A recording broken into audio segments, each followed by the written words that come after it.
Bienvenue sur Méli-Mélo d'Info, le podcast du réseau des bibliothèques de la communauté de communes du Vexin normand.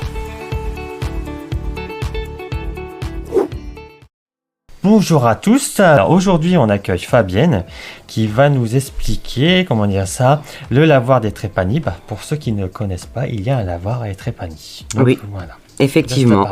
Effectivement. Et il n'est pas le seul village, puisque nombreux sont les villes et villages de France à posséder un lavoir.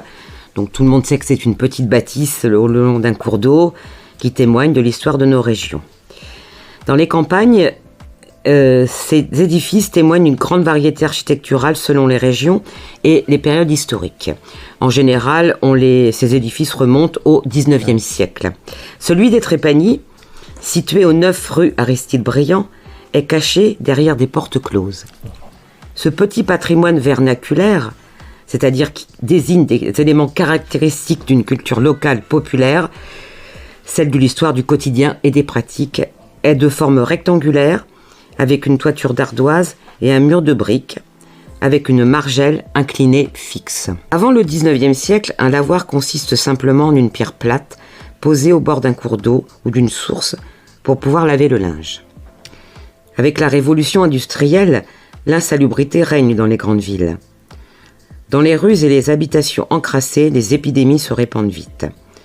Pour garantir la pureté de l'eau, le gouvernement de la Seconde République décide de faire voter une loi afin d'inciter les communes à créer un espace dédié au lavage du linge. C'est dire qu'à partir du 3 février 1851, les communes se dotent de constructions spécifiques en bois, pierre, briques ou torchis. On peut donc se penser que celui des Trépanies, je n'ai pas la date précise. Mais on pense que c'est milieu du 19e siècle. Et effectivement, pour être alimentés en eau, les lavoirs sont bâtis au bord des rivières, des lacs, des fontaines ou proches de sources. Nous, le nôtre, il est placé à côté de la Bonde. Ouais. Notre cours d'eau. Proche du cours d'eau, des Trépanies. Des Trépanies. Ouais. Alors, il faut savoir quand même que les lavoirs ont un rôle social majeur dans les villes et les campagnes. Seules les femmes se rendaient au lavoir, véritable lieu de vie et de rencontre.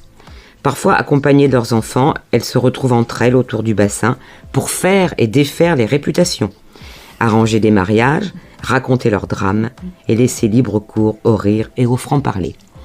Il y avait aussi parfois des empoignades. Ouais, c'est ça, il a dû se passer pas mal de choses. Voilà. C'est lavoir, on va dire. Tout à fait. Je me souviens d'une anecdote que m'avait raconté quelqu'un qui faisait la visite guidée de Gisors, qui parlait donc du lavoir de Gisors, et là il y a eu quelques scènes un peu épiques. À genoux sur un garde-genoux, bac en bois posé sur une pierre inclinée, les femmes plongent le linge dans l'eau, le tordent, puis le battent sur la pierre à l'aide d'un battoir en bois. Certaines femmes dont c'est le métier sont désignées par le terme provençal de lavandière. Et croyez-moi, c'était un métier très difficile. Elles avaient les mains totalement gercées, elles avaient mal au dos, elles avaient mal aux genoux. Mais c'était ainsi. Dans les années 50, les lavoirs sont remplacés par les laveries automatiques et les machines à laver. Mais heureusement, certaines communes ont conservé ce petit patrimoine. Je voulais rajouter que ma grand-mère, j'accompagnais quand j'étais enfant ma grand-mère au lavoir des Trépanies. Donc on avait une brouette dans laquelle ma grand-mère mettait son linge qu'elle avait fait bouillir dans une grande cuve. Ouais. Et en fait, le lavoir des Trépanies servait souvent uniquement à rincer le linge. D'accord. Voilà. On le lavait en amont. On le lavait en amont et donc rincer le linge. Ouais.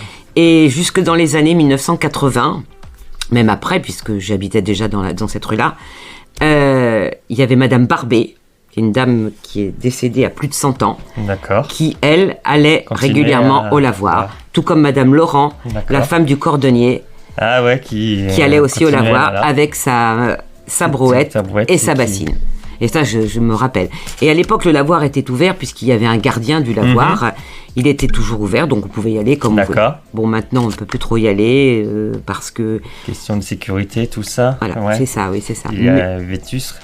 Oui, il est vétuste, oui. Et puis bon, il est un petit peu sale, mais il garde quand même son cachet et son authenticité. Bien sûr. Voilà. Et aussi toutes les histoires qui a pu s'y passer, réellement. Oui.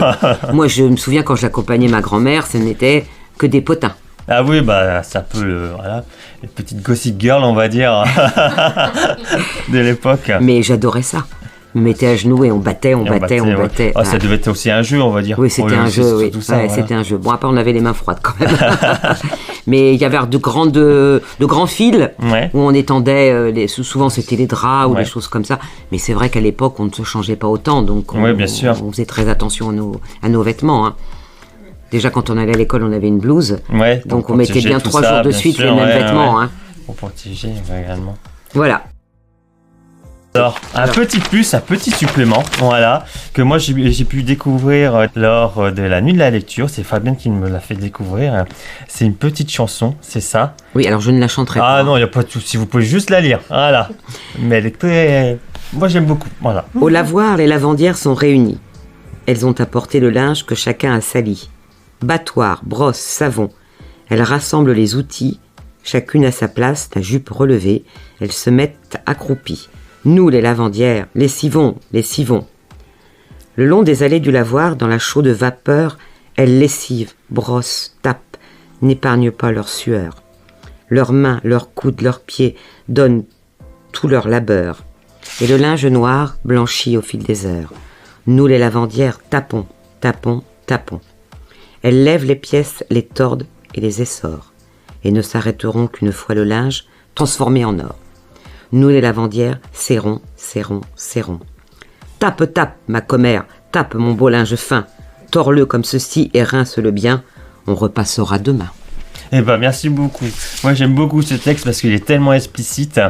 Ouais, j'en avais parlé. C'est comment dire ça quand j'avais visité les musées de la mine par chez moi dans le Nord. Et il y avait également des chansons, tout ça repris en chœur. Enfin, c'est tellement émouvant. Ça parle de la dureté de la vie. Enfin voilà, c'est très personnel. Si je peux rajouter quelque chose, un des plus beaux lavoirs que j'ai vu, c'est celui de Songeon. Pas loin. Tout Voilà. près de Beauvais, tout ça dans l'Oise, Voilà. c'est ça. Parce qu'il a cette particularité d'avoir encore une cheminée. Ouais. Et au-dessus de la cheminée, les femmes pouvaient faire réchauffer leur café et même passer la journée et faire réchauffer leur repas. Et c'est vraiment très hors très du beau. commun, totalement. Ouais, Ouais. très très. Ouais. Merci beaucoup Fabienne. Eh ben, à votre service. Je voudrais vous faire partager une petite pépite cinématographique qui fait partie de mon top 3 des films préférés, à savoir La vie est belle de Roberto Benigni. L'action se déroule à la veille de la Seconde Guerre mondiale. Guido, interprété par le même Roberto Benigni, serveur juif fantasque et plein d'imagination, tombe amoureux de la belle Dora, institutrice. Très rapidement, un petit garçon voit le jour, Josué. Malheureusement, l'idylle est interrompue par la guerre. Guido et sa famille sont déportés vers un camp de concentration. Séparé de sa femme, Guido va tout mettre en œuvre pour sauver son fils en présentant le camp comme un incroyable terrain de jeu. À la fois dramatique comme tendre, léger et grave, ce film nous fait passer du rire aux larmes grâce à Roberto Benigni aussi farfelu que sérieux. Ici, le rire devient une arme efficace pour nous rappeler les horreurs de la Seconde Guerre mondiale. À bientôt pour un prochain épisode.